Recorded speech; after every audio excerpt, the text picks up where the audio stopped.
Well, I loved what John said about staying humble, and I think I see that in different manifestations. That when we don't overcome our tendency to think that we know best, That's actually, I really like that. I'm going to use this one. we sort of underperform. And that manifests itself in several ways. And our CIO, Ms. Laverne Council, has helped us enormously in making sure that we have a mindset that stays humble. First of all, IT knows a lot, but clinicians know a lot too. And one of our watchwords in VA IT is teamwork and transparency. I guess those are two watchwords. Traits that she asks us to have. And because the dictatorship of either the clinicians or the dictatorship of the IT organization underperforms results almost all the time because both organizations have perspectives to provide.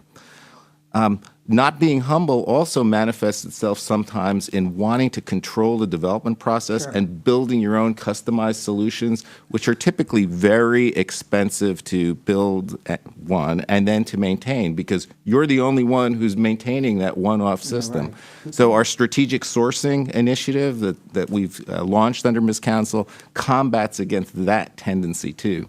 And then finally, Jim, as a sort of health services researcher, I was trained 15 years ago in a paradigm of having a theory, collecting the data, and then, testing a hypothesis and seeing if.